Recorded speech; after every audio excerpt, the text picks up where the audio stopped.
바벨탑 사건이란 제목으로 말씀을 증거하겠습니다.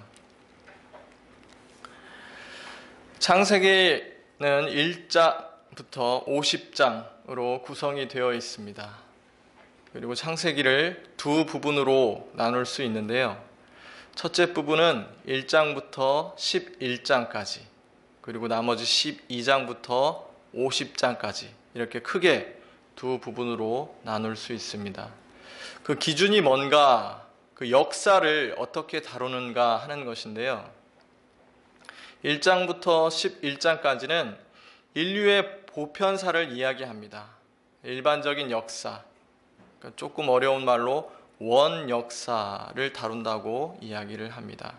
그리고 12장부터 50장까지는 족장사를 다룬다고 이야기합니다. 즉 택하신 족속 이스라엘 민족이 어떻게 형성되고 또 그 민족의 역사가 어떻게 이루어져 가는가, 그것을 보여주고 있습니다.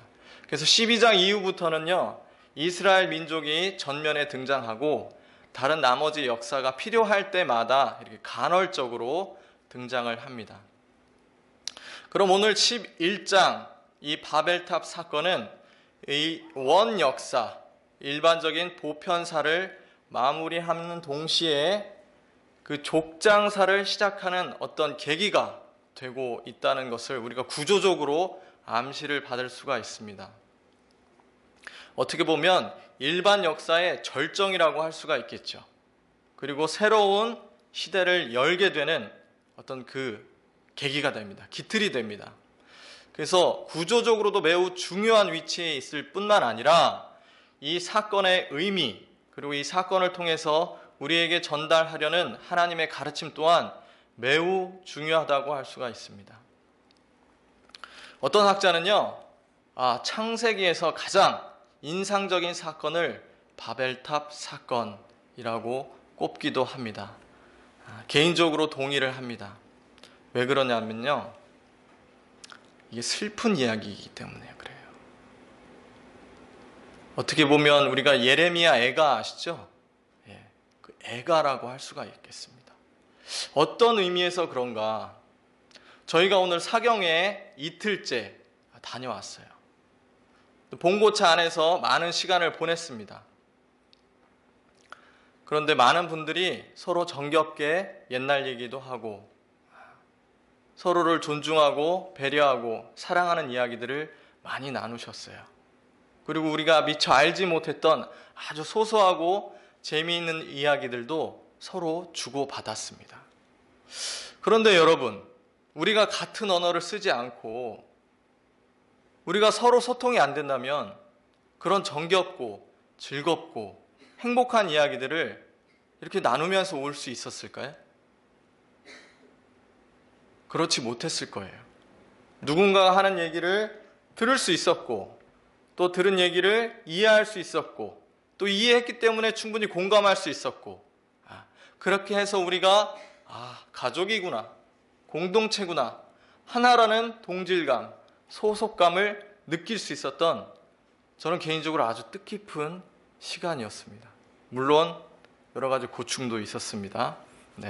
그렇지만 더 큰 유익이 많았다는 거죠. 1절에도 이렇게 이야기를 합니다. 온 땅의 언어가 하나요, 말이 하나였더라. 하나였어요. 이거 참으로 복된 일입니다. 하나님께서 이렇게 복을 주신 거예요. 굳이 어렵게 우리가 소통하기 위해서 힘쓸 필요도 없었고, 말도 언어도 하나이기 때문에 우리가 서로를 도울 수 있었고, 서로가 서로에게 필요한 것들을 채워줄 수 있었고, 너 뭐가 필요하구나, 이런 것들을 우리가 알 수가 있었어요. 참으로 감사한 일입니다.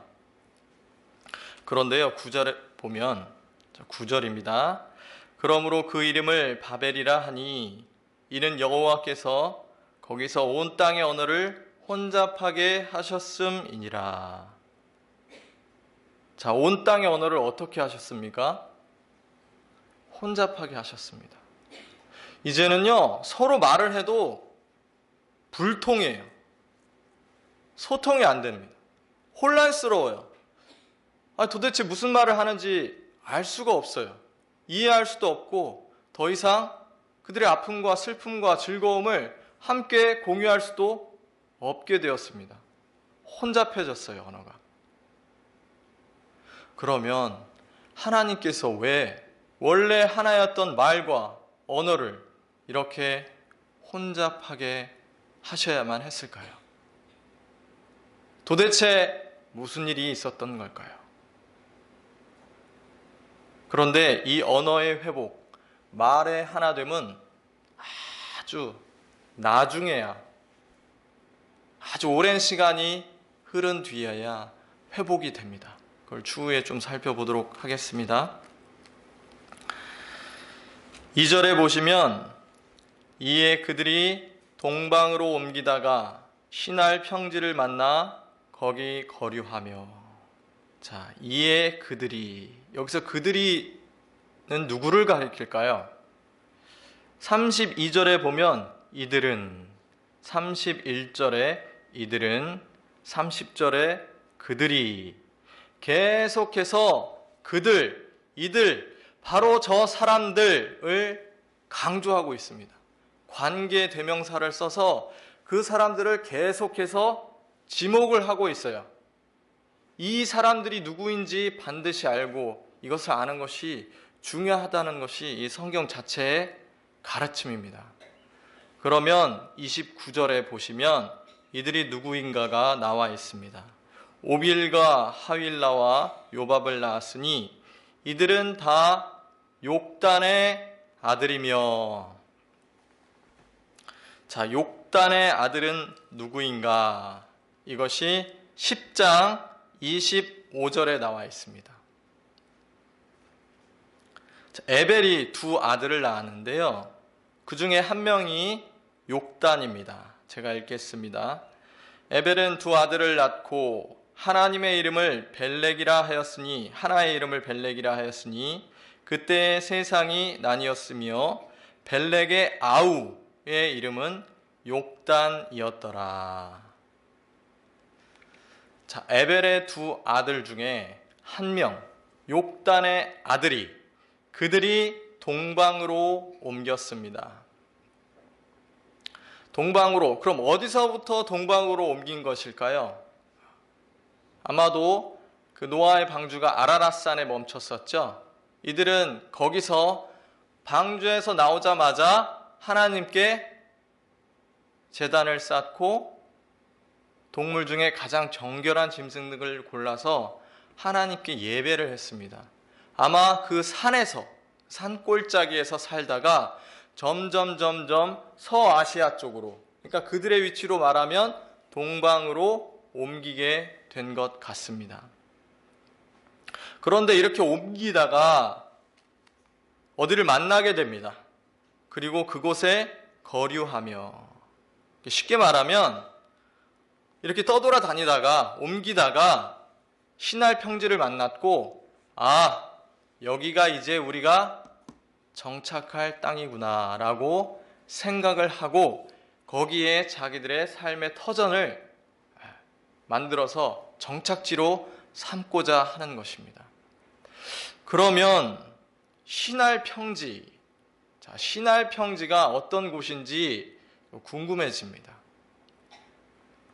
이 시날은요, 우리 14장 1절로 한번 가보겠습니다.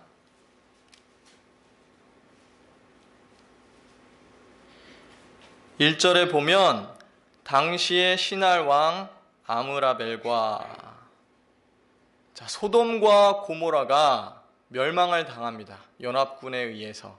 그 연합군의 하나, 아브라벨이 그 시날 왕이었습니다. 즉, 이 시날은요, 세상을 정복하는 자들이 중심 국가로 삼은 곳이에요. 그러니까 그 당시 세계의 패권을 잡고 있는 세상 제국의 중심지였던 거예요. 여러분, 메소포타미아 문명 아시죠? 수메르 문명. 예. 이 당시의 메소포타미아 문명이 가장 지구상에 발달을 했습니다. 그리고 그 중심이, 그 지역이 바로 신할 땅이었어요. 그러면 어떻습니까, 여러분?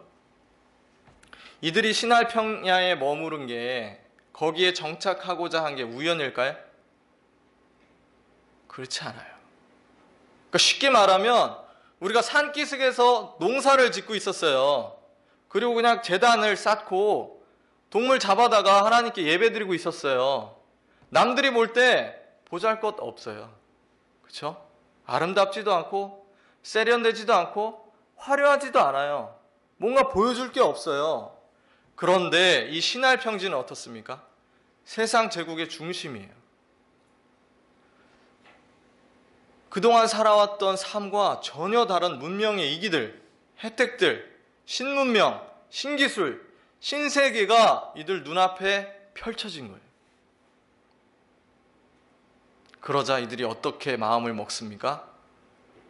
우리 여기 살자.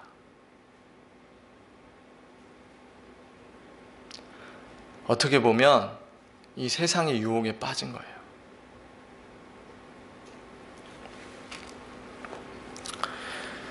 그러면서 3절, 4절 서로 말하되 자, 벽돌을 만들어 견고히 굽자 하고 이에 벽돌로 돌을 대신하며 역청으로 진흙을 대신하고 서로 의논을 합니다. 야, 우리 이거 해보자. 벽돌을 만들자. 그래서 견고히 굽자. 왜요? 이 벽돌로 돌을 대신해서 역청으로 진흙을 대신해서 성읍과 탑을 건설하자. 그 재료부터 만들자는 거예요. 그런데 여기 중요한 단어가 하나 등장을 합니다. 대신하며, 대신하고, 대신한다는 표현이 2번이나 나타나고 있습니다. 이들은 그럼 왜 대신했을까요? 진흙으로 벽돌 말고 다른 거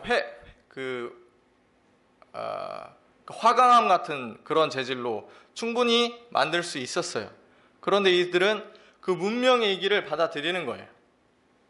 벽돌은 그 당시에 흔치 않았어요. 벽돌 만드는 기술이 없었기 때문에. 그래서 이 사람들은 더욱 견고하고 더욱 아름답고 화려하고 세련된 성과 탑을 짓기 위해서 그간에 사용해왔던 재료들을 대신해서 벽돌로 역청으로 짓고자 한 것입니다. 그런데 여기서 문제가 발생합니다. 우리 출애굽기 20장으로 한번 가보겠습니다.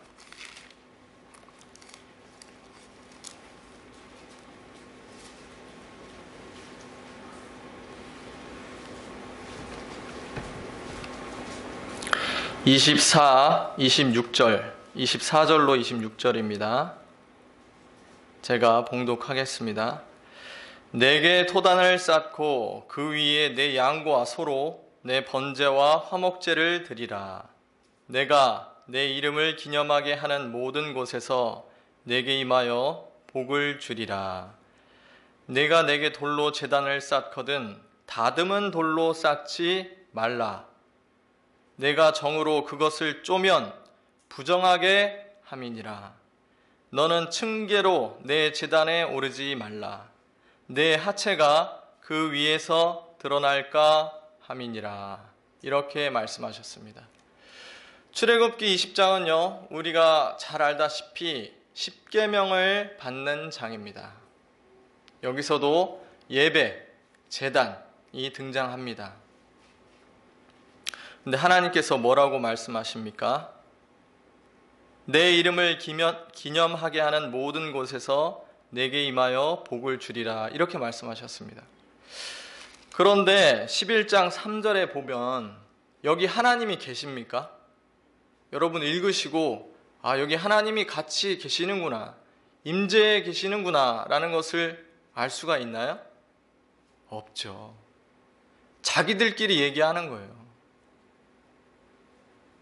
지금 하나님은 안 계세요. 그런데 하나님은 분명히 내 이름을 기념하게 하는 모든 곳에 내게 임하여 복을 주리라. 하나님은 임재하지 않으십니다. 왜요? 하나님의 이름이 없기 때문에. 25절에 출애굽기 20장 25절에 내가 내게 돌로 제단을 쌓거든. 자, 시날 평지에서 이들이 벽돌로 제단을 쌓고 있습니다. 다듬은 돌로 쌓지 말라. 자, 벽돌은 다듬은 돌입니까? 아닙니까? 다듬은 돌이죠. 예, 모양을 만든 거예요. 내가 정으로 그것을 쪼면 부정하게 함이니라. 니들 인간의 손길이 닿으면 그것은 내가 받을 만한 거룩한 합당한 예배가 될 수가 없다. 그 재료까지, 그 방법까지, 방식까지 내가 명하는 대로 지켜라, 준행하라. 그런데 시날 평지에서 이들은, 욕단의 아들들은, 다시 말해서 셈의 후손들, 하나님의 방식대로 따르려고 하지를 않습니다. 그리고 너는 26절에 출애굽기 20장 26절입니다. 너는 층계로 내 제단에 오르지 말라. 내 하체가 그 위에서 드러날까 함이니라. 자, 여러분 4절에 11장 4절 보시겠습니다. 창세기. 또 말하되 자 성읍과 탑을 건설하여 그 탑 꼭대기를 하늘에 닿게 하여. 얼마나 높게 쌓는지 모르겠습니다. 이것을 전문용어로 지구라트라고 합니다. 지구라트. 그러니까 쉽게 말하면 이집트에 피라미드 많이 있죠. 예, 그 구조예요. 그게 얼마나 크고 높습니까? 거기에 올라가려면 어떻게 돼요? 계단을 통해서 위로 올라가야 되죠. 그럼 하체가 드러납니까? 안 드러납니까? 드러납니다. 하나님의 뜻은 상관없다는 거예요. 왜요? 하나님의 뜻을 구하지 않기 때문에. 아니요. 하나님의 뜻을 알고서도 하나님을 반역하고 대적하는 거예요. 이게 인간의 교만입니다. 그 탑을 하늘에 닿게 하자고 합니다. 여러분 생각을 해보세요. 탑을 아무리 높게 쌓아도 하늘에 닿을 수 있습니까? 그렇죠. 물리적으로 닿을 수가 없어요. 그러니까 이 말은 종교적이고 제의적인 건축물을 우리가 만들자는 거예요. 실제로 당시에 그 고대 문명 사회를 보면요, 그렇게 높은 탑을 만들어서 맨 꼭대기에 뭘 놨냐면 신전을 놨어요. 내가 그 자리에 서겠다는 거예요. 내가 하나님을 대신하겠다는 겁니다. 바벨탑은 그런 거예요.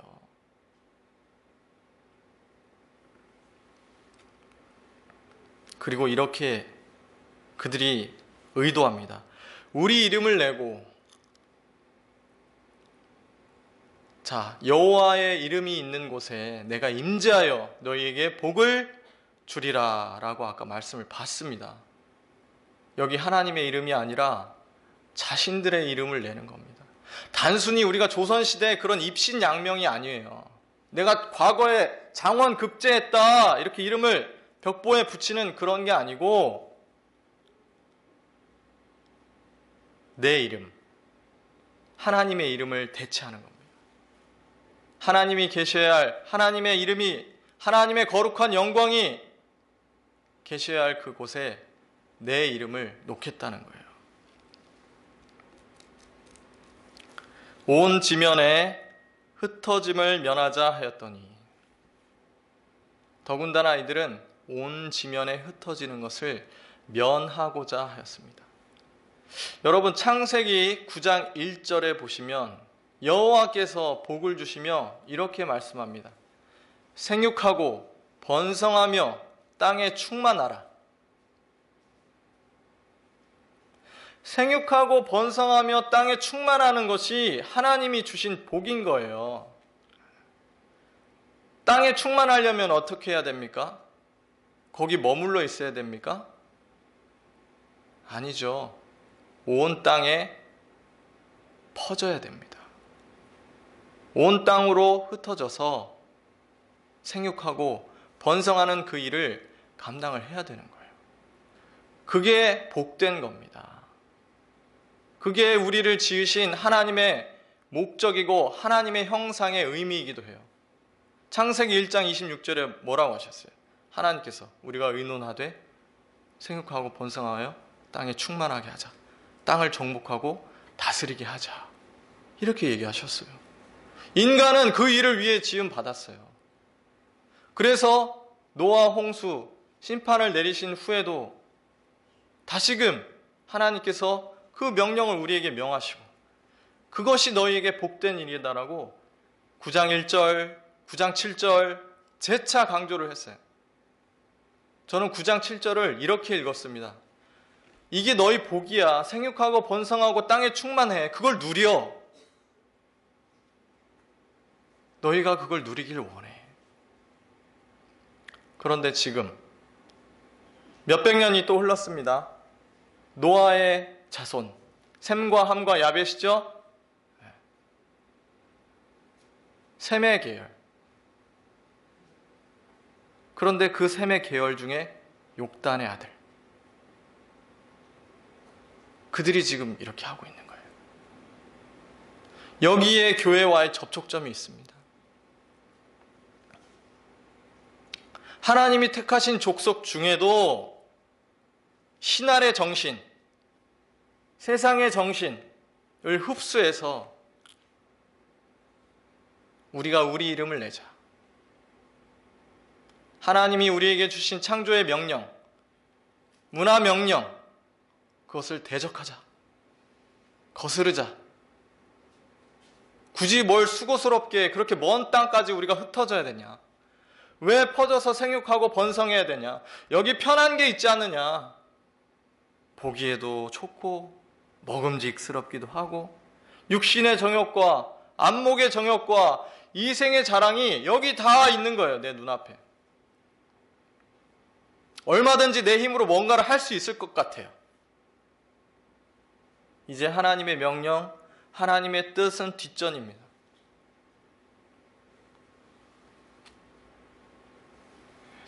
그런데요, 이제 하나님이 나타나십니다. 5절에 여호와께서 사람들이 건설하는 그 성읍과 탑을 보려고 내려오셨더라. 사람들은 하늘로 높이 높이 올라가고자 했습니다. 할 수만 있으면 하늘에 닿을 정도로 높이 성을 쌓고 탑을 쌓고 그들이 정착할 그 성을 건설하고자 했습니다. 그런데 하나님은 이걸 다 아시고 보시고 내려오십니다. 이것이 어떤 의미가 있을까요? 사람은 올라가려고 했는데, 사람은 흩어짐을 면하고자 했는데 결국은 흩어지게 되었고, 우리가 탑과 성을 만들고자 서로 의논했는데 이제는 더 이상 무슨 말을 하는지 모르겠고 소통도 안 되고 더욱 혼란스러워지고, 이것이 하나님의 강림으로 인해서 이렇게 된 것입니다. 모든 것이 이제 완전히 역전됐어요. 180도 바뀌었어요. 판도가 완전히 뒤바뀌었습니다. 6절에 보시면 여호와께서 이르시되 이 무리가 한 족속이여 언어도 하나이므로 이같이 시작하였으니, 언어가 하나였기에, 말이 하나였기에 이들이 나를 빼고 또 자기 이웃들도 빼고 자기들끼리만 이 일을 시작했다라고 말씀하시면서 이후로는 그 하고자 하는 일을 막을 수 없으리로다. 이 사건의 심각성을 우리에게 말씀을 하십니다. 하나님은 이들이 다 그 세상에 삼킨 바 되면 어떡하나, 이들을 긍휼히 여기신 거예요. 도저히 이대로 나가다간 내가 이들을 간섭하고 개입하고 섭리하고 이끌지 않으면 이들은 정말 멸망의 길로 갈 것이다.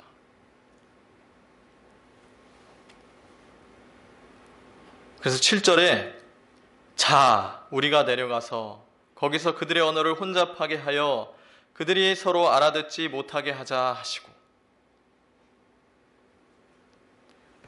이 7절 말씀을 읽으면요, 3절이랑 똑같아요. 운율이. 3절 한번 볼까요? 서로 말하되 자, 벽돌을 만들어 견고히 굽자 하고 이에 벽돌로 돌을 대신하며 역청으로 진흙을 대신하고. 그러니까 쉽게 말하면요, 자라는 야하브라는 말이 똑같이 등장하고요, 주어가 1인칭 복수예요. 우리가. 3절 7절 똑같습니다. 그리고 뭐뭐 하자 동사 똑같아요. 하나님이 똑같은 요소를 사용하셔서, 똑같은 언어 패턴을 사용하셔서, 근데 완전히 다른 결과를 만들어 가신다는 겁니다. 8절에 여호와께서 거기서 그들을 온 지면에 흩으셨으므로 그들이 그 도시를 건설하기를 그쳤더라. 여러분,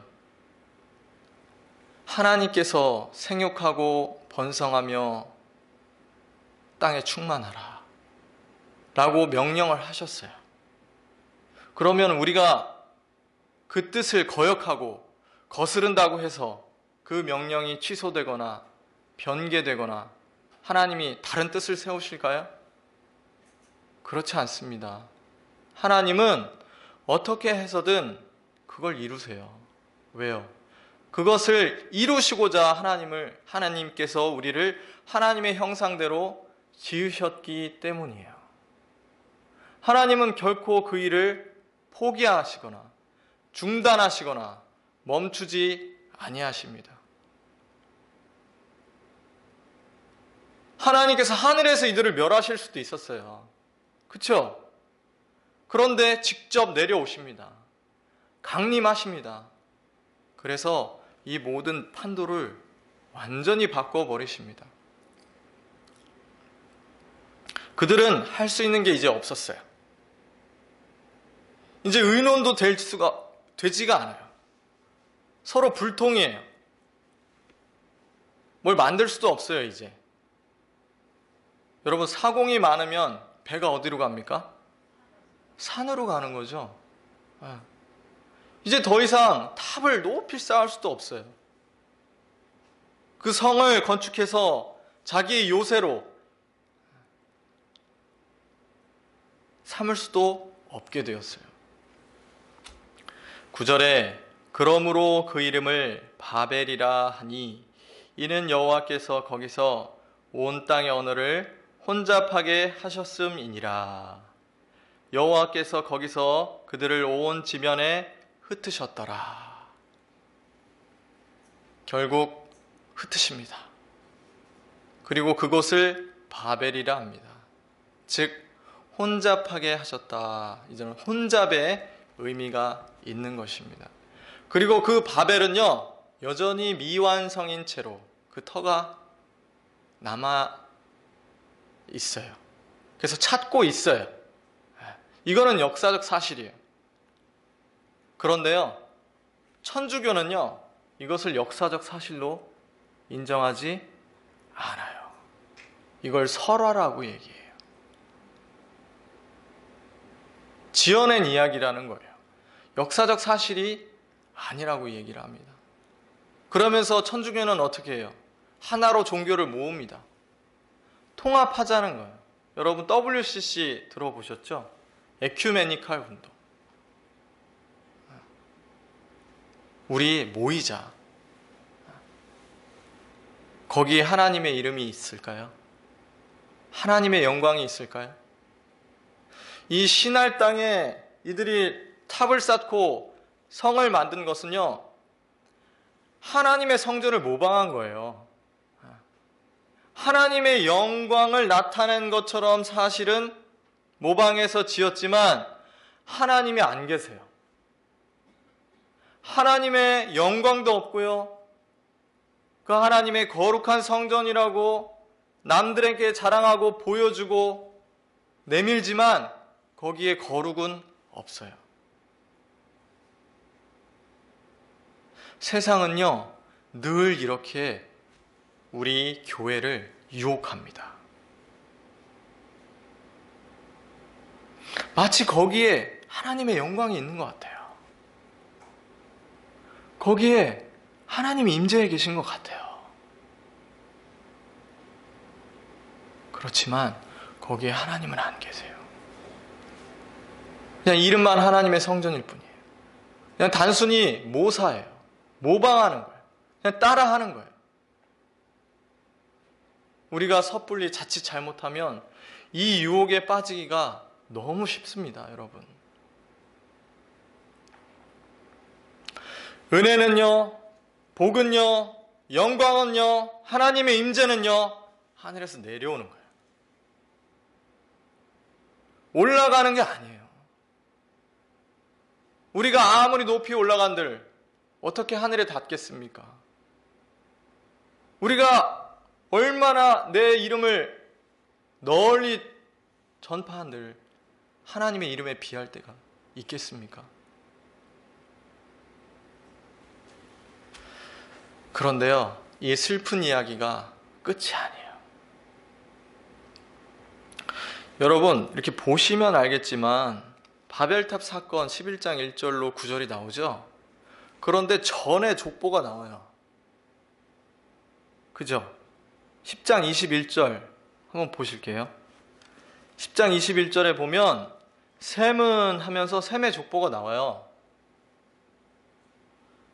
그런데 11장 10절 보시면 셈의 족보가 또 나와요. 왜 이렇게 셈의 족보를 두 번씩이나 이렇게 병렬해서 그리고 그 가운데 바벨탑 사건을 놓고 기록하고 있을까요?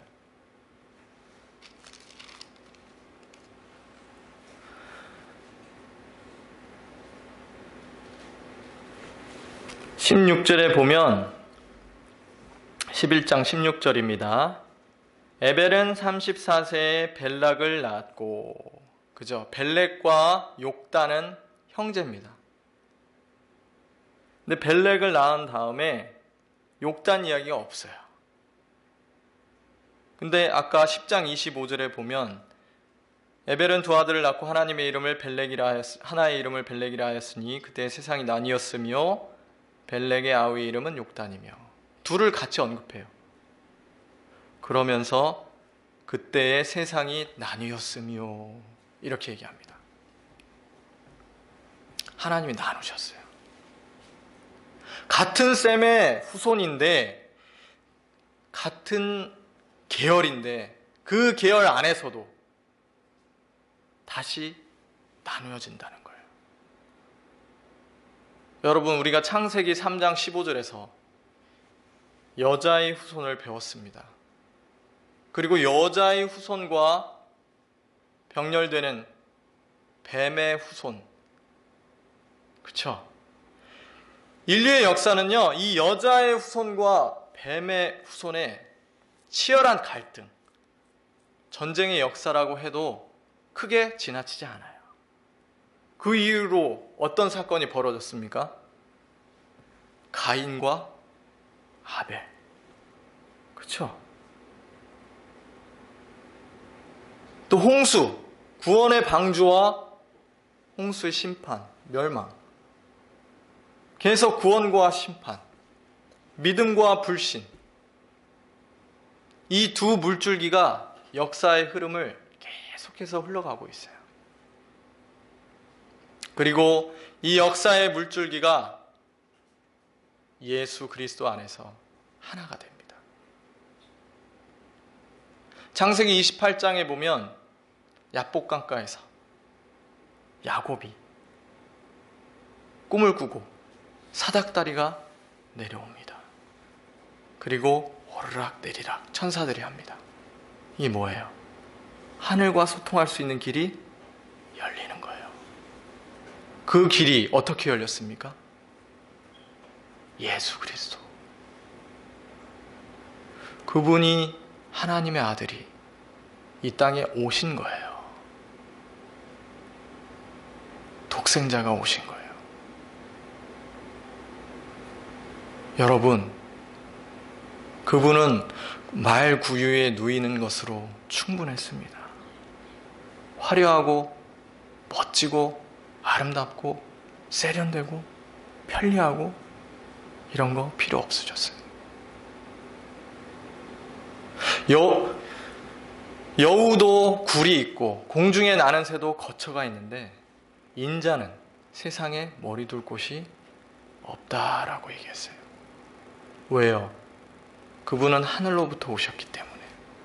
그리고 하나님께서 맡기신 그 일을 다 이루시고 다시 본향으로 하나님의 집으로 하나님의 보좌 우편으로 돌아갈 것이기 때문에 머리 둘 곳이 없다 이렇게 얘기하신 거예요. 그러면 여러분, 우리는 어떤가요? 갈라디아서 3장 26절에 우리가 그리스도 안에서 하나님의 아들들이 되었다고 그랬어요. 27절에 그리스도의 의를 덧입었다고 얘기를 했어요. 그러면서 28절에 우리가 예수 그리스도와 연합하였고 저와 여러분이 하나라고 이야기를 했어요. 이 말은 뭡니까? 우리는 나그네 인생이라는 거예요. 우리 또한 진정한 의미에서 이 세상에 머리 둘 곳이 없는 자들이에요. 그런데 혹여 신할 평지를 찾고 계시고 있지 않습니까? 내 이름, 세상 부귀, 영화, 권세를 쫓고 있지 않습니까?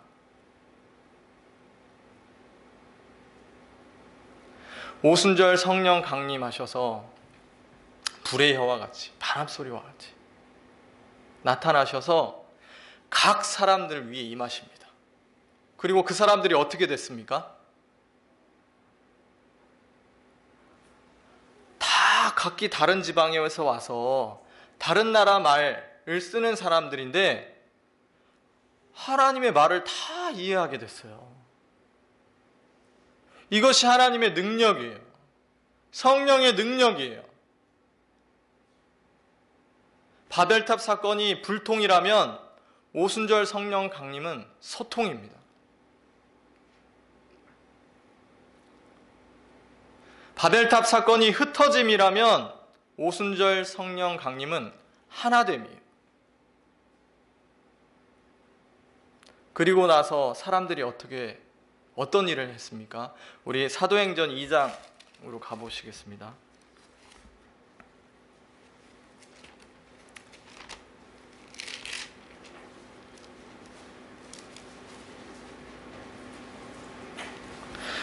사도행전 2장 42절로 47절입니다. 42절로 47절 교독하시겠습니다. 그들이 사도의 가르침을 받아 서로 교제하고 떡을 떼며 오로지 기도하기를 힘쓰니라.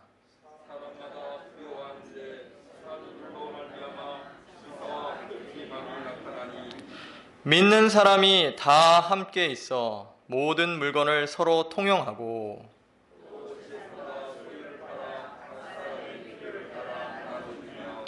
날마다 마음을 같이하여 성전에 모이기를 힘쓰고 집에서 떡을 떼며 기쁨과 순전한 마음으로 음식을 먹고 다 같이 하나님을 찬미하며 또 온 백성에게 칭송을 받으니 주께서 구원받는 사람을 날마다 더하게 하시니라. 아멘. 진정한 소통이 이루어집니다. 진정한 소통은 뭡니까? 단지 우리가 하나의 언어로 하나의 말로 하는 것입니까? 아닙니다. 그들에게 필요한 것이 무엇인지, 그들이 진정으로 원하는 것이 무엇인지. 내가 누군가를 사랑한다 할 때 내가 사랑하니까 받아! 이렇게 하지 않잖아요. 사랑하는 사람이 뭘 원하는지, 그가 뭘 필요로 하는지, 지금 겪고 있는 아픔과 고통과 어려움이 뭔지, 그리고 뭘 좋아하는지, 어떤 색깔을 좋아하는지, 그걸 헤아리잖아요. 성령께서 이 일을 하신 거예요. 그래서 서로 물건을 통용하고 기도하기를 힘쓰고 믿는 사람이 다 함께 있는 겁니다. 다 함께. 다시 한번 말씀드리지만 우리가 올라간다 한들, 우리가 우리의 이름을 낸다 한들, 흩어짐을 면하자 한들, 그거 다 인간적인 의예요. 그렇게 할 수도 없어요. 그렇게 될 수도 없어요. 하나님이 은혜를 베풀어 주시지 아니하시면, 하나님이 임재하지 않으시면, 하나님께서 우리를 찾아와 주지 않으시면 사공은, 배는 산으로 갑니다. 이게 타락의 본질이에요. 이게 죄의 본성이에요. 에베소서 4장 2절에 이렇게 말씀합니다. 성령의 평안에 매는 줄로 하나 되게 하신 것을 힘써 지키라. 우리는 이미 그리스도 안에서 하나님의 아들이 되었고 하나가 되었고 성령 안에서 평안에 매는 줄로 하나로 묶인 자들이에요. 이것이 무엇을 의미합니까? 우리는, 저와 여러분은 진정한 소통을 할 수 있는 사이예요. 한 가족이에요. 하나님의 사랑을 입은 자예요. 하나님이 함께 하시는 자들이에요. 하나님이 더불어 우리와 함께 하시면서 우리를 존귀한 자로 여기시고 그 모든 즐거움을 우리에게 두시는 거예요. 이것이 성삼위일체 하나님의 영광입니다. 모든 것이 주께로부터 시작하고 주께로 돌아갑니다. 우리 로마서 11장 33절부터 36절 말씀 한 목소리로 읽고 찬송하시겠습니다. 로마서 11장 33절로 36절까지 한 목소리로 읽겠습니다. 깊도다 하나님의 지혜와 지식의 풍성하며 그의 판단은 헤아리지 못할 것이며 그의 길은 찾지 못할 것이로다. 누가 주의 마음을 알았느냐? 누가 그의 모사가 되었느냐? 누가 주께 먼저 드려서 갚으심을 받겠느냐?